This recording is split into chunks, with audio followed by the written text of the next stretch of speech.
बिहार चला कौन रहा है? नीतीश जी नहीं चला रहा है। और ये बात बहुत दिन तक उनके समर्थकों से भी नहीं छुपाया जा सकता है कि ये सरकार पे अब नीतीश जी की नियंत्रण नहीं रहेगा। खान जी की ही बात करते हैं तो दुनिया की कोई सुख सुविधा नहीं है जो उनको नहीं थी या हो सकती थी।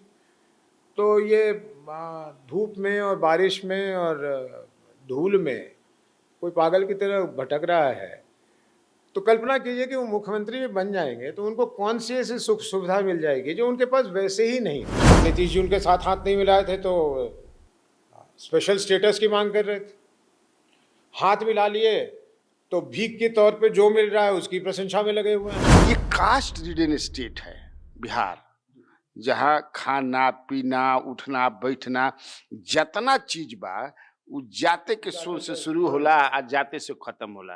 तो एकरा के रुआ सब कैसे तुड़ब जाई, कैसे टूटे? बिहार के जननेता हाल के दशकों में मेरी नज़र में लालू यादव है, नीतीश जी नहीं। तो ये जनसुराज पार्टी नीतीश को हराने के लिए बनी है या बिहार बनाने के लिए बनी है?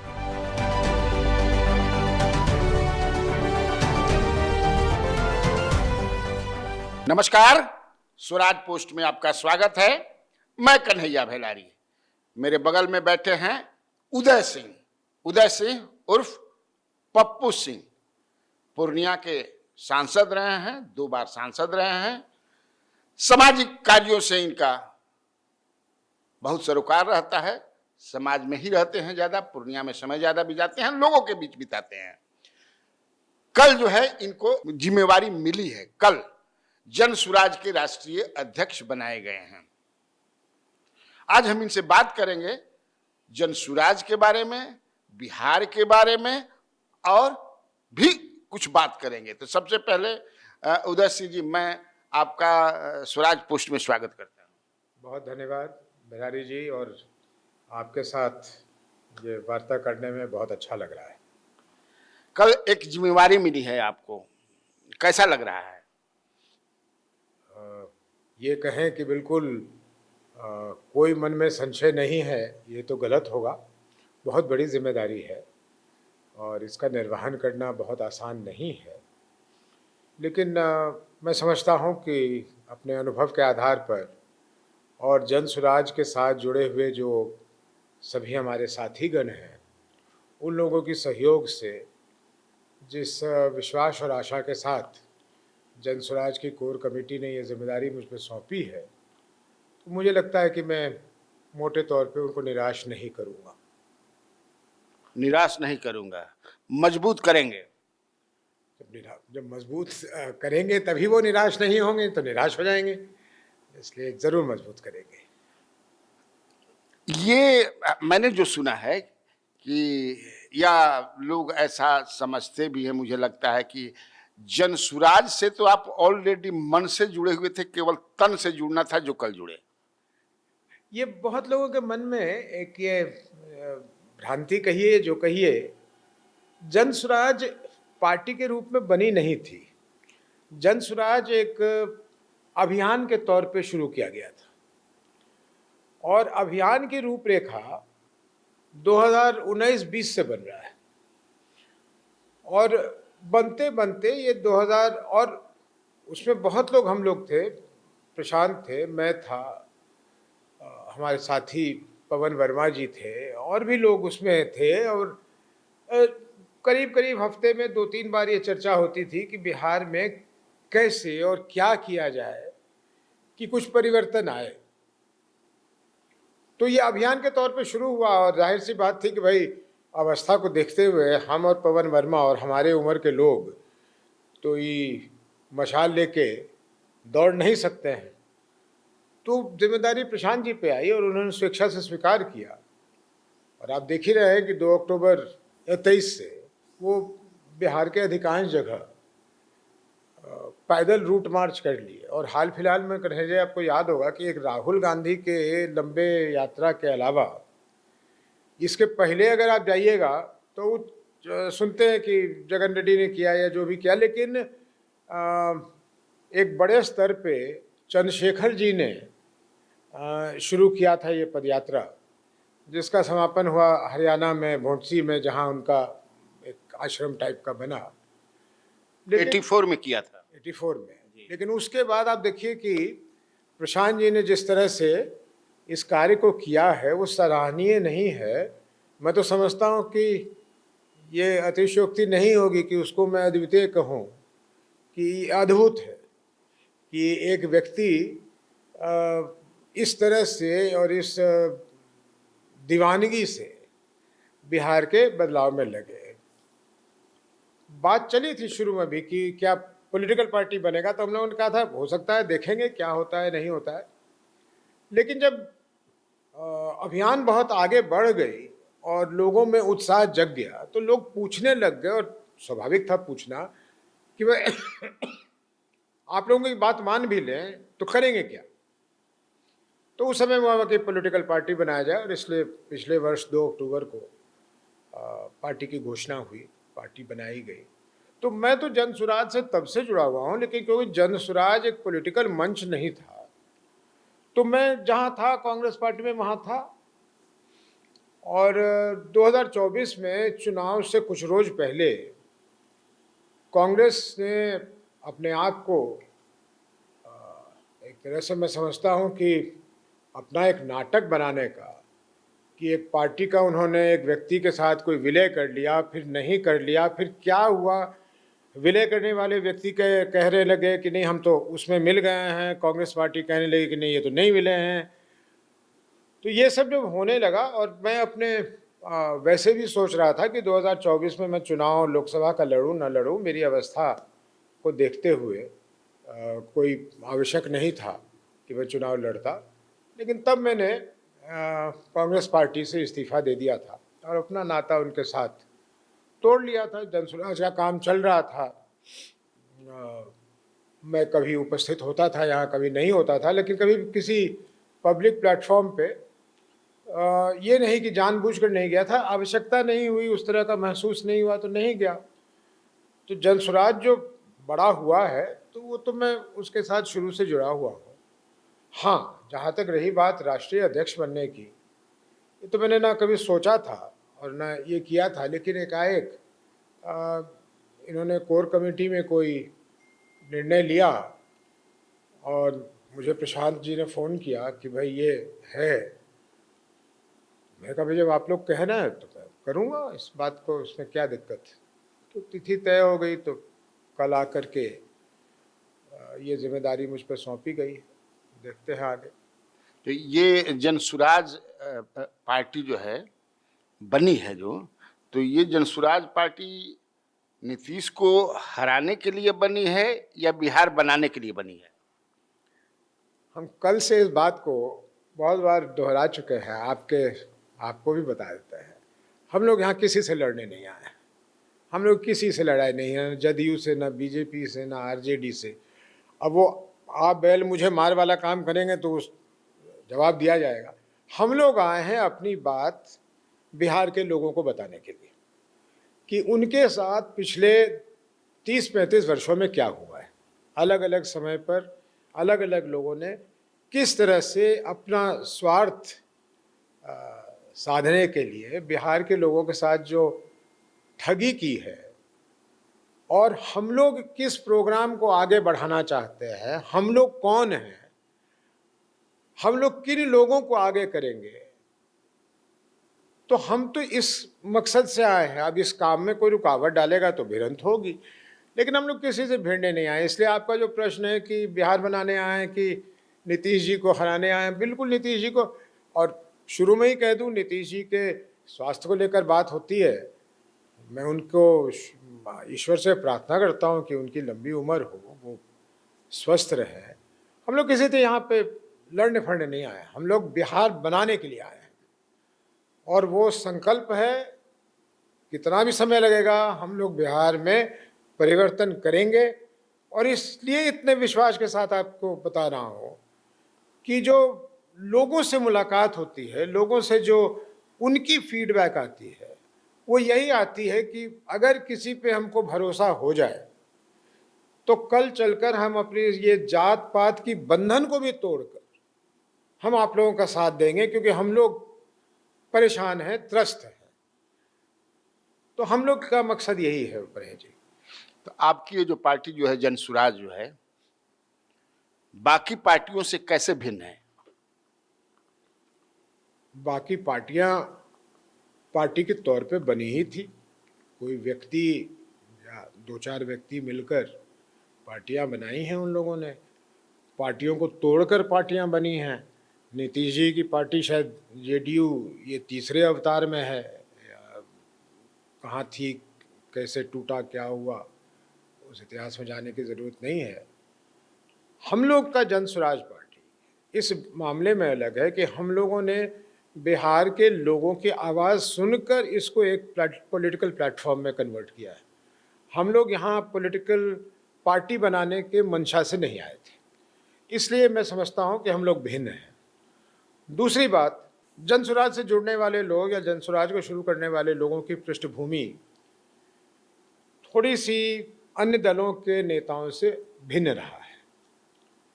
सब लोग अपने अपने क्षेत्र में एक मुकाम हासिल करके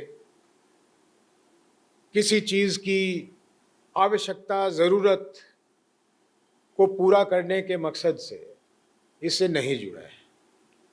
प्रशांत जी की ही बात करते हैं तो दुनिया की कोई सुख सुविधा नहीं है जो उनको नहीं थी या हो सकती थी। तो ये धूप में और बारिश में और धूल में कोई पागल की तरह भटक रहा है, तो कल्पना कीजिए कि वो मुख्यमंत्री भी बन जाएंगे तो उनको कौन सी ऐसी सुख सुविधा मिल जाएगी जो उनके पास वैसे ही नहीं थी। तो ये एक कैसे कहें इसको, ये एक कन्विक्शन है हम लोगों का कि जिस राज्य में संभावनाओं की कोई कमी नहीं है, उस राज्य के लोगों के लिए अगर सौगात भी मिलता है प्रधानमंत्री की ओर से, तो श्रमिक ट्रेन मिलता है कि यहाँ से हमारे श्रमिकों को पकड़ के ले जाएंगे गुजरात वहाँ काम करवाने के लिए। उल्टा ट्रेन कब बहेगा ये मेरे समझ में नहीं आया, जबकि प्रशांत जी इस बात को कह चुके हैं। बहुत, मैं समझता हूँ बहुत महत्वपूर्ण बात है। ये लोकतंत्र है। लोकतंत्र में सांसदों की, विधायकों की एक आवाज़ होती है, उनकी संख्या का एक मतलब होता है। हम 40 सांसद देते हैं, किसी दल के दें, लेकिन 40 सांसद हम भेजते हैं। गुजरात के लोग 28 सांसद देते हैं, कहीं के लोग कुछ सांसद देते हैं। उन जगहों पे इतना तरक्की, हमारे साथ ऐसा क्यों? हमें जब तक नीतीश जी उनके साथ हाथ नहीं मिलाए थे तो स्पेशल स्टेटस की मांग कर रहे थे। हाथ मिला लिए तो भीख के तौर पे जो मिल रहा है उसकी प्रशंसा में लगे हुए हैं। ऐसे लग रहा है जैसे हम लोग भिखारी हों। ज़्यादा आंकड़ा में जाने की ज़रूरत नहीं है, लेकिन बिहार के बैंकों में जो पैसा जमा होता है उसका कई प्रतिशत वो बैंक वाले बिहार में देते हैं किसी इंडस्ट्री को चलाने के लिए या किसी रोजगार को पैदा करने के लिए। पैसा जमा होता है बिहार के बैंकों में और वो पैसा चला जाता है बाहर। मुझे अन्य राज्यों के विकास से कहीं से भी कोई परेशानी या दिक्कत नहीं है। ऐसा नहीं लगना चाहिए कि मैं उनके लिए बुरा सोच रहा हूँ, वो भी बढ़े, लेकिन मेरा हिस्सा क्यों ले जा रहे हैं? मैं क्यों नहीं बढ़ रहा? तो ये परेशानियां हैं। तो आप ये हमको बताइए कि जनसुराज के पास कौन, माने जो जनसुराज देख रही है बिहार में, कौन ऐसी गिन कर कम 5 समस्या जो है प्रायोरिटी बेसिस पर जिसको टेकअप करेगी if you are voted to power. देखिए एक चीज बता दें अपने दर्शकों को, बीच में ही शुरू में बता देना चाहिए था, उदय सिंह जी भोजपुरी भी बोल लेते हैं, अंग्रेजी भी बढ़िया बोल लेते हैं, मगही भी बोल लेते हैं और मैथिली भी बोल लेते हैं। तो हम क्या ये बात सही है? हाँ, थोड़ा बहुत तो कर ही लेते हैं। अपना पूर्णिया वाला भाषा तो पूरा ही बोल लेते हैं। तो मेरे से लोग मजाक करते हैं कि यार तुम भोजपुरी भी रुआ बढ़िया बन रहा। वो लोग मजाक करते हैं कि तुम हवाई जहाज से दिल्ली उतरते हो तो अंग्रेज बन जाते हो, हवाई जहाज से तुम बगडोगरा उतरते हो तो तुम पूरे ही यही भाषा बोलने लगते हो। ऐसा लगता है कि जीवन भर यही भाषा बोल। तो ठीक है, बचपन से वो चला है। भोजपुरी के लोग मिलते हैं तो आप भोजपुरी में क्या हाल बा हो, तो ये सब तो चलता है। खैर, ये तो मेरा सवाल था कि 5 क्या ऐसे प्रॉब्लम है जिसको on priority you will be taking up? Kanhaiya ji, ये बड़ी विचित्र बात और हैरानी की बात है। कोई पॉलिटिकल पार्टी नहीं है जो यही 5-7 चीज नहीं रटती रही है। उसको जमीन पे कैसे उतारेगी उसका उसको मालूम नहीं है। देखिए, अभी विपक्ष में जो लोग हैं वो आपको गिना देंगे रोजगार, वो गिना देंगे स्वास्थ्य, वो गिना देंगे शिक्षा। लेकिन भाई, जब आप सत्ता में रहे तो उसका तो आपने और सर्वनाश किया। हम भी वही चीज कह रहे हैं, 2-4 और एक्स्ट्रा चीज कह रहे होंगे, लेकिन मूलतः जो बातें हैं भ्रष्टाचार की, अफसरशाही की, कौन जो विपक्ष में है वो कौन नहीं बोलता रहा है। जब यही बीजेपी विपक्ष में थी और तेजस्वी जी उप मुख्यमंत्री थे, तो यही बीजेपी वाला सब दिन भर भोंपयाते रहता था कि भ्रष्टाचार हो गया तो फलाना हो गया तो ढिमकाना हो गया। अब उल्टा हो गया खेल, तो ये लोग चिल्ला रहे हैं कि फिर वही हो गया। वही आपको तो लोग देख लिया ना। और यही नीतीश जी हैं। देखिए, समय से क्या होता है, 2005 में ये बने या 2010 तक पहले टर्म का इनका अगर आप परफॉर्मेंस देखिएगा तो स्टेलर परफॉर्मेंस था। मैं सांसद था 2004 से, मुझे कितना सहयोग मिला अपने यहाँ। पूर्णिया में बहुत क्राइम था वगैरह वगैरह, सब जानते ही हैं, लेकिन मुझे सहयोग मिला इनसे, मेरे विकास के कार्य में सहयोग मिला। 2010 में जीत के आए, कैसे दिमाग भटक गया भगवान जाने, प्रधानमंत्री हो गए, कौन चीज हो गए, और राज्य को छोड़ दिए। लालू जी के समय जो निष्क्रिय पुलिस थी, वही पुलिस सक्रिय हो गई, और वही पुलिस 2010 के बाद उसी रास्ते चली गई जिस रास्ते थी। और इसलिए 2012 में हमको एनडीए के सांसद रहते हुए भी अपने ही सरकार के व्यवस्था के खिलाफ, फिर क्लियर कर दूं, नीतीश जी के खिलाफ नहीं, स्वर्गीय सुशील मोदी जी के खिलाफ भी नहीं, मैं तो बल्कि कहा था कि आप मेरे 2 अच्छे नेता हैं, लेकिन ये निजाम कैसा है कि मेरे लोग परेशान हो रहे हैं। और वो जो वेदना प्रदर्शन किया था, तो मुझे खुद ही कह रहा हूँ, ऐसा नहीं लगे कि मैं मने मन फूल के कुप्पा हो रहा हूँ, लेकिन मुझे नहीं लगता कि एक सांसद के बुलाने पर इतनी बड़ी भीड़। 2012 में आपने अपनी सरकार के खिलाफ ही पूर्णिया में किया था वेदना प्रदर्शन। और उसका परिणाम क्या हुआ? नीतीश जी ने उसको व्यक्तिगत रूप से ले लिया, क्या है, हमको कोई चैलेंज कर रहा है, तो अपनी चीजों को सुधारने के बजाय वो मेरे पीछे पड़ गए। और मेरे सामने जो प्रश्न उठा था उस समय, ये करने के पहले कोई हल्का डिसीजन नहीं था। वही प्रश्न मैं समझता हूं और मैं सुझाव देता हूं सभी जनप्रतिनिधियों को, या जो प्रतिनिधि बनने का सपना रखते हैं, कि आप तय कर लीजिए कि आप किसकी प्रतिनिधित्व करने जा रहे हैं। अपने लोगों की प्रतिनिधित्व करने जा रहे हैं या नेताओं की प्रतिनिधित्व करेंगे? क्योंकि मेरे सामने ये बड़ा क्लियर था कि अगर मैं अपने लोगों की आवाज नहीं उठाऊंगा तो उनकी नजर में मैं गिर जाऊंगा, मैं गद्दार कहलाऊंगा। यार, हम त्रस्त हो रहे हैं और ये सांसद हमारा मजा कर रहा है। तो ये लोगों को समझना चाहिए कि यार, आप प्रतिनिधित्व कर रहे हो अपने लोगों का, उनकी परेशानी तुम नहीं उठाओगे तो कौन उठाएगा? और तुम अगर नेता के हाँ में हाँ मिलाते रहोगे, मैंने कह रहा बगावत करते रहो, लेकिन अगर नेता गलत है और तुम्हारे क्षेत्र के साथ खास करके अन्याय हो रहा है, और तुम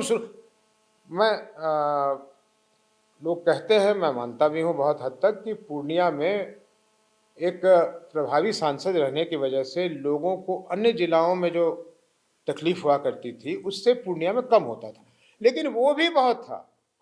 मैं एक गांव में गया, एक महिला ने एक ऐसी बात खुले मंच से कह दिया कि मैंने पूर्णिया आते आते 1 घंटे का ड्राइव था, मैंने उसी में डिसाइड कर लिया कि मैं वेदना प्रदर्शन करूंगा। कौन सा ऐसा एनडीए का नेता नहीं है जो मैं दरवाजे आकर गिरगिरा के नहीं गया कि ये मत कीजिए। मैं कहा मैं तो करूंगा।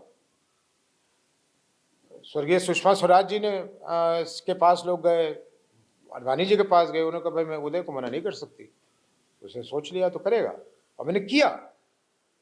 मैं हार गया 2014 में, नीतीश जी ने मुझे हराने के लिए सब कुछ कर दिया, मैं हार गया।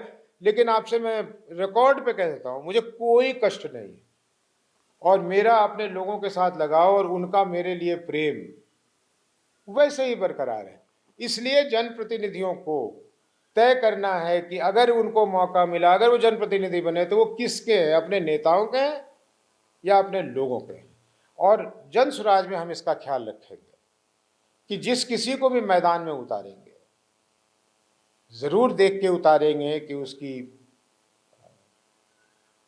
प्रोफाइल क्या है। योग्यता क्या है, प्रोफाइल क्या है। लेकिन इस बात का खास ख्याल रखा जाएगा कि उनकी सरकार बनेगी भी तो वो अपने नेताओं के नहीं होंगे, उस जनता के होंगे जिस जनता उनको बना के तो भेजे। ये प्रशांत किशोर जो हैं, आप अध्यक्ष हो गए, आरसीपी सिंह भी कोई जिम्मेवारी दी ही जाएगी, तो किस भूमिका में प्रशांत किशोर हैं? प्रशांत किशोर उसी भूमिका में है जिसमें शुरू हुए थे। अब आप खुद सोचिए कन्हैया जी कि 2 वर्ष के अल्पकाल में किसी पार्टी का इतना बड़ा आकार बनते देखे हैं आप? बहुत बड़ा आकार है। और परिणाम जो भी आएगा विधानसभा का तो आएगा, लेकिन हमारे समझ से चुनाव के बाद लोगों को फैसला करना पड़ेगा कि बिहार में बीजेपी बड़ी पार्टी है संगठन के तौर पे कि जन स्वराज बड़ी पार्टी है। तो इतनी बड़ी जब पार्टी बनी है तो कहीं ना कहीं और व्यवस्थित करने की तो आवश्यकता होगी ही। तो हम सब की भूमिका ये रहेगी कि अपने पार्टी को, अपने दल को जितना सशक्त बना सकें, जितना व्यवस्थित कर सकें, इनके कार्यकर्ताओं में जितनी ऊर्जा भर सकें वो रहेगा। और प्रशांत जी का काम रहेगा कि वो जितना जनसंपर्क कर सकें, जितना घूम सकें, जितने लोगों से कनेक्ट कर सकें, क्योंकि इसमें कोई शक नहीं है कि उदय सिंह आ जाएं, कि आरसीपी सिंह आ जाएं या मनोज भारती जी आ जाएं, जन स्वराज की पहचान बिहार में प्रशांत किशोर है और ये बदलने वाला नहीं है। और ये अगर किसी और के दिमाग में है कि अब तो ये पार्टी अब तो उदय सिंह के हो गए, चाहे आरसीपी सिंह के हो गए, तो फलना के हो गए, केकरो न हो गए। पटिया तो सबके है, बिहार वाला के है, लेकिन एकर श्रेय और आगे भविष्य बहुत हद तक प्रशांत किशोर के जनसंपर्क पर और उनके कहने पर निर्भर है। अच्छा, ये बताइए आप, प्रशांत किशोर जी कहते हैं कि डंके की चोट पर कहते हैं, मैंने दावा करते हैं कि इस चुनाव के बाद जो है नीतीश कुमार मुख्यमंत्री नहीं रहेंगे, नहीं रहेंगे, नहीं रहेंगे। आपको भी ऐसा लगता है क्या? दो चीज अलग अलग है। पहली बात, प्रशांत जी अगर कह रहे हैं तो आप जानते हैं कि भाई वो रणनीतिकार रहे हैं, बातों को समझते हैं, उसके बोलने की महत्व को समझते हैं। 1-2 बार गलत भी हुए हैं। वो गांव में क्योंकि घूम रहे हैं, वहाँ के मूड के आधार पर वो कह रहे हैं कि नीतीश जी नहीं बनेंगे। दूसरा आधार उनका ये भी हो सकता है कि बीजेपी के लोग आखिर नीतीश जी के पीछे क्यों चल रहा है। उनकी भी तो ये मंशा है ना कि एक दिन उनका मुख्यमंत्री बने, एक दिन बीजेपी आत्मनिर्भर हो जाए। जिस आत्मनिर्भर की बात करते हैं वो, कि बीजेपी आत्मनिर्भर हो जाए। तो इन सारी बातों को मिलाकर प्रशांत जी कहते होंगे कि वो डंके के चोट पे कह सकते हैं कि नीतीश जी मुख्यमंत्री नहीं बनेंगे। आपने मुझसे पूछा कि क्या मुझे भी ऐसा लगता है? हाँ, मुझे भी ऐसा लगता है, लेकिन उसके कारण अलग है। वो कारण प्रशांत जी वाले कारण के अलावा मेरे पास कारण है कि बहुत दिन तक किसी चीज को छुपाया नहीं जा सकता।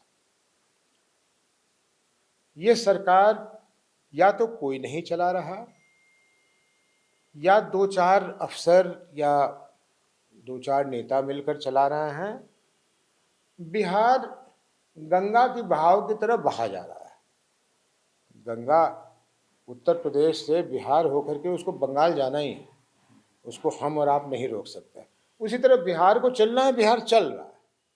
बिहार चला कौन रहा है? नीतीश जी नहीं चला रहा है। और ये बात बहुत दिन तक उनके समर्थकों से भी नहीं छुपाया जा सकता है कि ये सरकार पे अब नीतीश जी की नियंत्रण नहीं रह गई। और इस कारण मुझे लगता है कि इस विधानसभा चुनाव के बाद, और मैं बहुत आश्चर्यचकित नहीं हूँगा, सब लोग तो एक तरफा देख रहे हैं, दूसरी तरफ से भी देख लीजिए, मैं बहुत आश्चर्यचकित नहीं होऊंगा कि क्या पता चुनाव के परिणाम के बाद वो कह दें कि भाई अब मुख्यमंत्री में नहीं बनो। ये भी संभव है कि वो हो सकता है, उनके मन में हो सकता है ऐसा हो भी जाए, कोई जीत जाए, उनकी सरकार बनने के लायक भी हो जाए, लेकिन वो खुद कह दें कि भाई अब मैं आराम करूंगा, आप लोग सरकार चलाइए, ये भी हो सकता है। लेकिन मोटे तौर पे मुझे नहीं लगता कि नीतीश जी को अब की स्थिति में उनको रहना चाहिए या वो फिर बनेंगे, क्योंकि बीजेपी की रिकॉर्ड इस मामले में बहुत अच्छी नहीं रही है। और गिनाने की जरूरत नहीं है, अनेकों जगह उन्होंने ये किया है। और बिहार में अपमानित होकर भी अगर वो नीतीश जी के साथ लगी है, बीजेपी अपमानित होकर, तो इसमें कोई शक है? अब इससे ज़्यादा अपमान तो गाली गलौज हो सकता है। राजनीतिक रूप से जितना नीतीश जी ने अपमानित किया है भारतीय जनता पार्टी को, कोई नहीं करेगा। अब सबसे शीर्ष शीर्ष नेता वो घर पर दावत दे करके और फिर वापस लेना, इससे ज़्यादा तो मैंने हम समझते हैं कि अपमान नहीं हो सकता है। लेकिन उसके बावजूद भी अपने राजनीतिक लाभ के लिए वो नीतीश जी के साथ लगी हुई है। तो लगी है तो उसका एक अंत होगा, वो भी देखेगी कि भाई अब हो गया, अब इनका लाभ ले लिया, अब हम अपना मुख्यमंत्री बनाते हैं और आत्मनिर्भर होते हैं। तो ये सारी चीज़ों को मिलाकर मुझे लगता है कि प्रशांत जी की बात और उनकी बात में ज़्यादा और सत्यता इसलिए जुड़ जाएगी कि वो जितने तरह के लोगों से मिल रहे हैं और रोज़ मिल रहे हैं, उसके आधार पर भी वो कह रहे हैं और अपने अनुभव के आधार पर भी कह रहे हैं। इससे ये बात में सत्यता है कि नीतीश जी अब मुख्यमंत्री इसके बाद नहीं बने। ये एक आरोप लगता है प्रशांत किशोर जी पर कि वो बीजेपी पर सॉफ्ट रहते हैं, तेजस्वी पर बड़ा कड़क, जब माने अपने फायरिंग रेंज में रखते हैं, नीतीश को फायरिंग रेंज में रखते हैं, लेकिन ये कांग्रेस को फायरिंग रेंज में रखते हैं, लेकिन बीजेपी पर बड़ा सॉफ्ट है। कहीं बीजेपी ने प्लान तो नहीं किया है कि इसी तरह कीजिए आप? लोग ये पूछते हैं सवाल, मुझसे भी कई लोगों ने पूछा कि आप लोग बी टीम है। एक मिनट के लिए कल्पना कीजिए, इसका उत्तर दूसरे तरह से दिया जा सकता है कि हम बी टीम है तो हम 3 बरस से अपने आप को खपा रहे हैं बी टीम बनने के लिए। और हम बी टीम तो तब कहला सकते हैं जब हम एक किसी को लाभ पहुंचा दें। मान लीजिए बीजेपी के हम बी टीम हैं तो हम बीजेपी को लाभ पहुंचा दें, तभी हम बी टीम हो सकता है ना।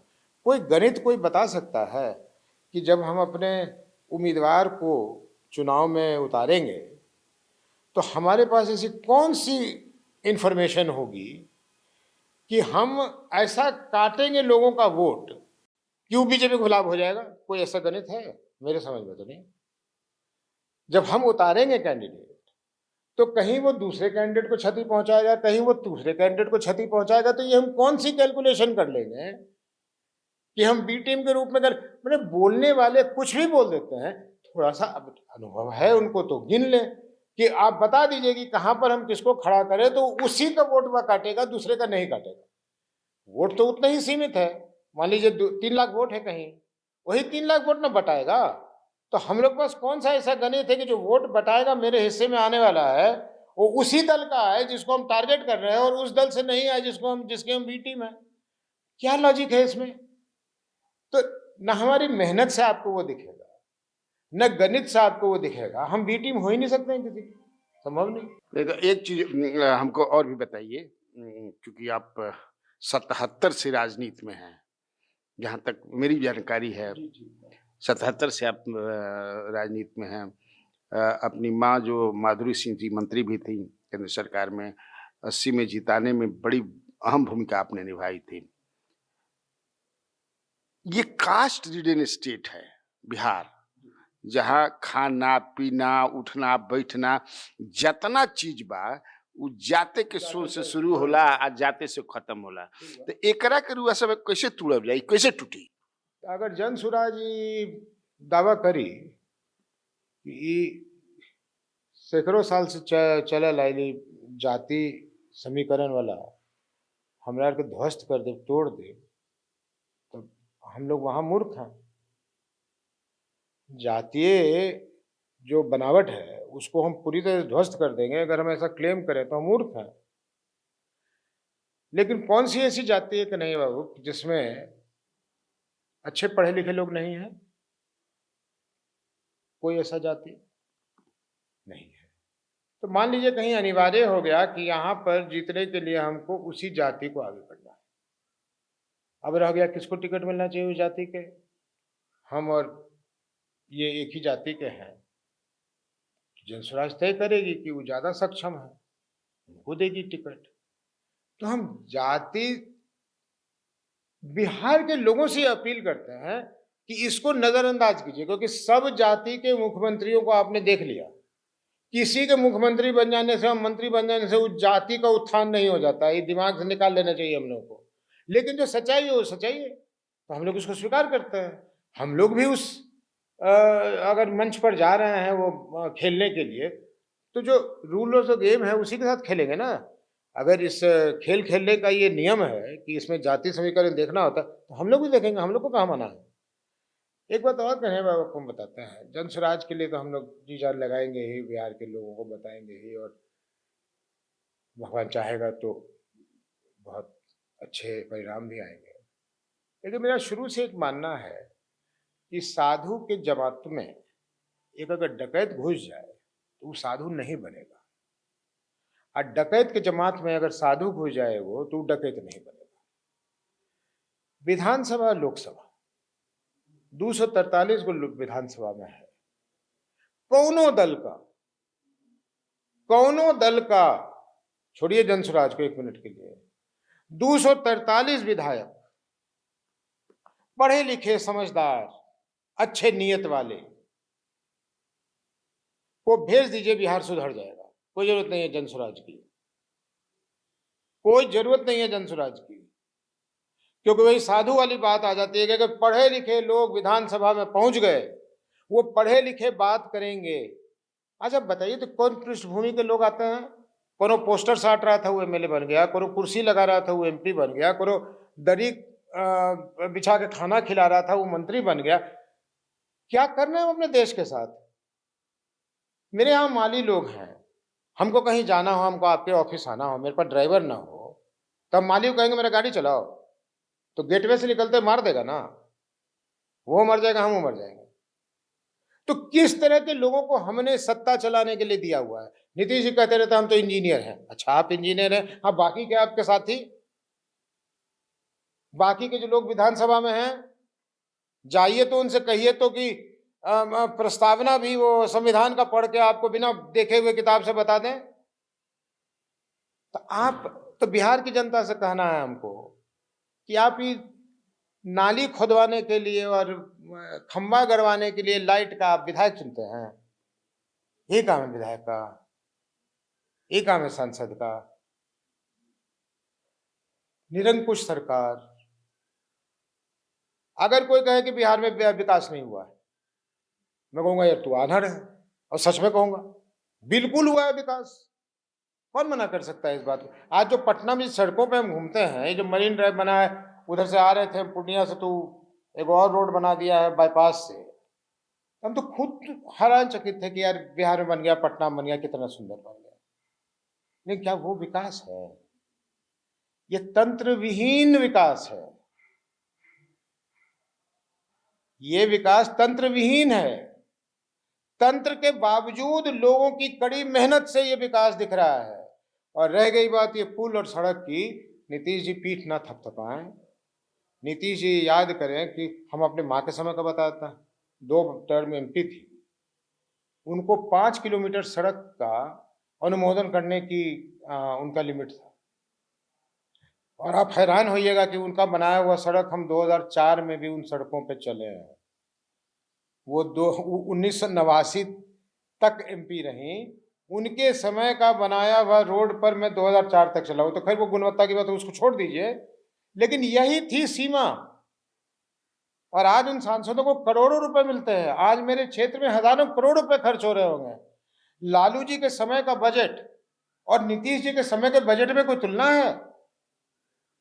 लेकिन आप पहले हिसाब दे दीजिए बिहार के लोगों को कि कितने लाख करोड़ में आपने क्या काम किया है। एगो गंगा पे पुल बनाने लगते हैं तो 3 बार गिरा देते हैं, वही कंपनी को आप फिर देते हैं वो बनाने के लिए, तो आदमी क्या सोचेगा भाई? आपके आईएएस अफसर को ईडी पकड़ के ले जाता है, आपके यहाँ लोग पकड़े जाते हैं जो कहते हैं कि हम सब अफसरों के लिए पैसा जमा करते हैं, और किस गलथेथरी के साथ ये लोग बोलते हैं कि नीतीश जी का एक सुशासन बाबू हैं और जीरो टॉलरेंस फॉर करप्शन है। अब करप्शन करिए ना, तब तो लोग के घर से सामान में उठा के चल जाए। अब यही बच गई बा, और कुछ ना बच गई बा। अच्छा, ये बताइए कि आपको क्या लगता है इस बार का जो चुनाव होगा, उसमें आपकी लड़ाई जो है एनडीए से होगी या महागठबंधन से होगी या तीन धुरी बनेगा? तो बिना किसी संदेह के कहा जा सकता है कि कम से कम त्रिकोणीय तो होगा ही।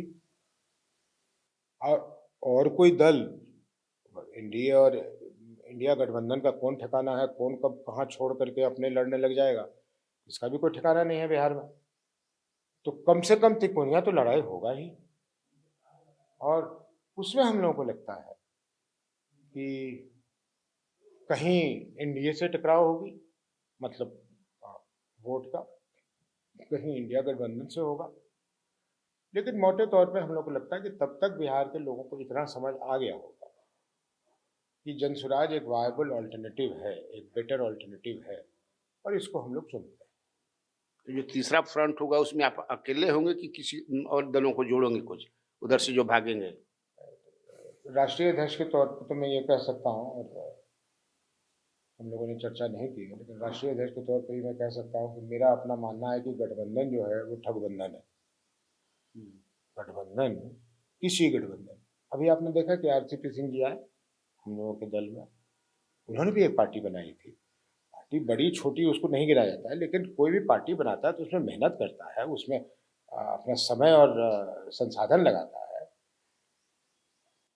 तो हम लोगों की जब मेल मिलाप हुई तो उन्होंने कहा हम अपने पार्टी आप में मिला देते हैं। तो अगर कन्विक्शन है आपको तो पार्टी का विलय कर लीजिए ना, अलग अलग कौन सी कर रहे हैं।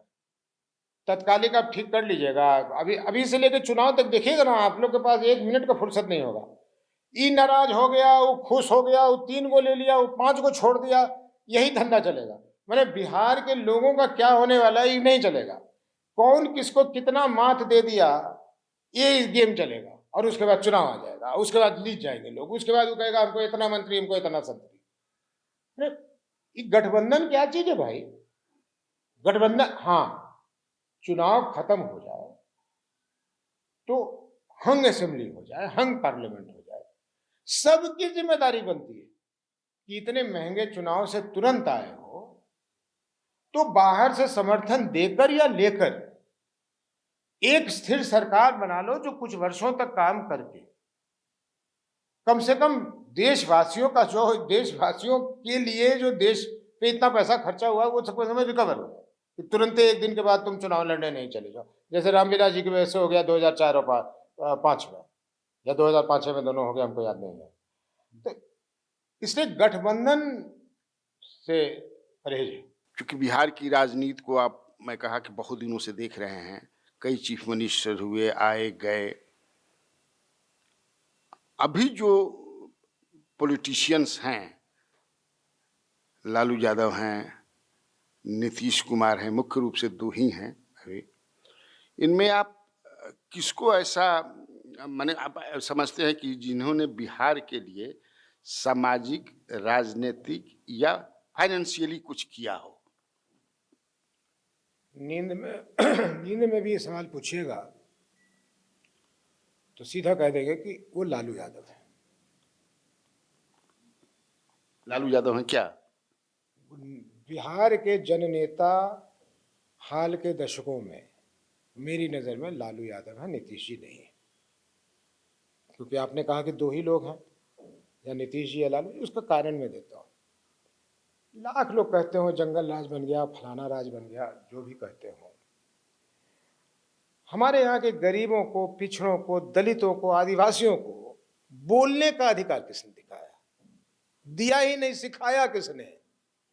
वो जो लालू यादव के बारे में किस्सा सुनते हैं कि चीफ सेक्रेटरी के सामने पैर ऊपर करके बैठ गए और फलाना कर लिए, वो मैसेजिंग था भाई कि साहब आप जो ये अंग्रेजों के ज़माने से चले आ रहे परंपरा को कि जो नीचे बैठता है उसको नीचे ही बैठना है, इसको तोड़ने में जो उनकी भूमिका है वो किसी की नहीं हो सकती।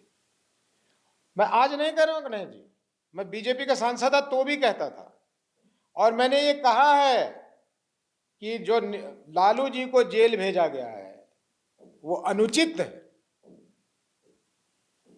लालू जी के लिए कोई प्रमाण नहीं मिला कि लालू जी ने व्यक्तिगत रूप से पैसा लिया। लालू जी पर सबसे ज्यादा इस बात का ये हुआ, बिहार में हिंदुस्तान भर में चारा चोर के नाम से उनको करा दिया। अनियमितता हुई होगी, लेकिन क्या वैसी अनियमितता और लोगों की सरकार में नहीं हुई है? नीतीश जी के रहते ऐसी अनियमितता नहीं हुई है? यह सृजन घोटाला नहीं हुआ है? आप ही तो मुख्यमंत्री थे, तो फिर क्या किया आपने? इसलिए लालू जी के साथ तो उनको प्रताड़ित किया गया है, इसमें कहीं से कोई शक नहीं है। लालू जी कंट्रोल नहीं कर पाए, उनके रिश्तेदारों को कंट्रोल नहीं कर पाए, अपने जाति वालों को कंट्रोल नहीं कर पाए। लालू जी फायरिंग करने रात को नहीं निकलते थे ना, कंट्रोल नहीं कर पाए। उसका नतीजा उनको भुगतना पड़ रहा है कि मैं समझता हूं कि एक जन नेता के स्थान पर रहने के बजाय उनको लोग कोई क्राइम से जोड़ देता है, कोई क्रिमिनल से जोड़ देता है। लेकिन अपने आत्मा को टटोलिएगा, आपको भी ये उत्तर मिलेगा कि भाई गरीबों को आवाज किसने दी? नीतीश जी ने क्या किया है? नीतीश जी ने उन्हीं गरीबों के बीच में और सेंधमारी की, और तू दलित बा, तू महादलित चल जा, तेरा घर पर हम कद्दू के गाछ लगा देंगे। यही किया है नीतीश जी ने, इसका लाभ उठाया। फिर जब एक बार गेट खुल जाता है तो तरह तरह की बातें होती हैं। अच्छी चीजें भी की हैं, महिलाओं को जो आरक्षण दिया है बहुत अच्छी चीज है, तो ऐसा नहीं कि इनकी कंट्रीब्यूशन नहीं है, लेकिन तुलनात्मक ढंग से लालू जी के सामने नीतीश जी ने। अंतिम सवाल है आपसे, ज्यादा समय मैं नहीं लूंगा। If Jan Suraaj is voted to power, Prashant Kishor ही मुख्यमंत्री होंगे? Well, I can say with some confidence that, of course, the decision will be taken by the party, but I feel that given his profile and given his contribution to making Jan Suraj Party what it is, he should be the presumptive face for the chief ministership.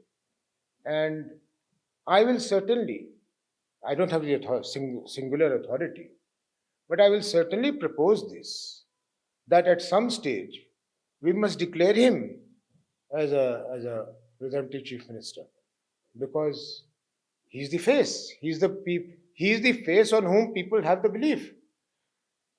कल से हम राष्ट्रीय अध्यक्ष बने हैं, सैकड़ों शुभकामनाओं का मैसेज, लोगों की खुशी, लोगों में विश्वास कि आप आ गए हैं, ये होगा वो होगा, सब बहुत बढ़िया है।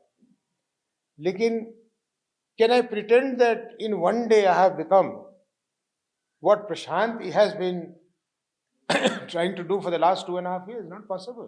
At this point in time, I do not find another more suitable face in our party than Mr. Prashant Kishore. कितना बढ़िया इंटरव्यू के लिए सर, बहुत बहुत धन्यवाद।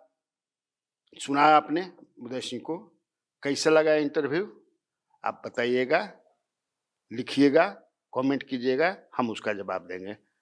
बहुत बहुत धन्यवाद।